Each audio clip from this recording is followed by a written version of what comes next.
City hero ഷൊർണൂരിലൂടെ ഇനി നിങ്ങളുടെ സ്വപ്നവും യാഥാർത്ഥ്യമാക്കാം. സെയിൽസ് ആൻഡ് സർവീസിനോടൊപ്പം സ്പെയർ പാർട്സും ലഭ്യമാണ്. സന്ദർശിക്കൂ ഹീറോയുടെ ഓതറൈസ്ഡ് ഷോറൂമായ City Mobiles, bypass road, Shoranur.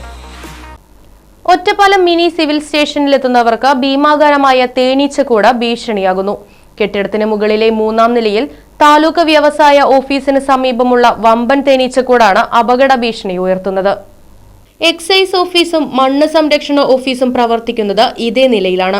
ഇതിന് താഴത്തെ നിലയിൽ ചരക്ക് സേവന നികുതി, അസിസ്റ്റന്റ് ലേബർ ഓഫീസർ, ഭൂപരിഷ്കരണ പ്രത്യേക തഹസിൽദാരുടെ ഓഫീസുകൾ തുടങ്ങിയവയാണ് പ്രവർത്തിക്കുന്നത്. ഭയപ്പാടോടുകൂടിയാണ് ഓഫീസിലുള്ളവർ ജോലി ചെയ്യുന്നത്. 3ാം നിലയിൽ തേനീച്ചക്കൂട് ഭീഷണി ഉള്ളതിനാൽ ഈ ഭാഗത്തെ ജനലുകൾ തുറന്നിടാറേയില്ല.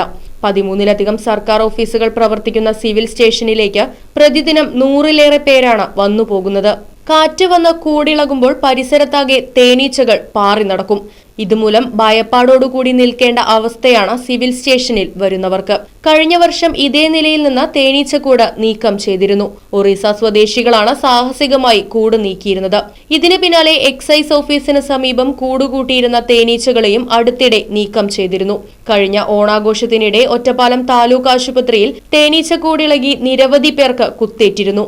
ഡോക്ടറടക്കം 20ലേറെ പേർക്കാണ് തേനീച്ചകളുടെ കുത്തേറ്റിരുന്നത്. 5ാം നിലയിലാണ് അന്ന് തേനീച്ചക്കൂടുണ്ടായിരുന്നത്. പല സ്ഥലങ്ങളിലും തേനീച്ചകൾ മൂലമുള്ള അപകടം വർദ്ധിച്ചിട്ടുമുണ്ട്. അത്തരത്തിൽ അപകടം സംഭവിക്കും മുൻപേ എത്രയും പെട്ടെന്ന് തേനീച്ചക്കൂട് മാറ്റാനാവശ്യമായ നടപടി സ്വീകരിക്കണമെന്ന് സിവിൽ സ്റ്റേഷനിൽ എത്തുന്നവരും ജീവനക്കാരും ആവശ്യപ്പെടുന്നു. Right Vision News, Ottapalam. Furniture വിലയാണോ പ്രശ്നം? പകുതി വിലയ്ക്ക് ഫർണിച്ചറുകൾ സ്വന്തമാക്കാൻ ഒരവസരം, അതും EMI സൗകര്യത്തോടുകൂടി. ദുബായ് ഫർണിച്ചർ, ബസ് സ്റ്റാൻഡിന് സമീപം, ഓട്ടുപാറ, വടക്കാഞ്ചേരി.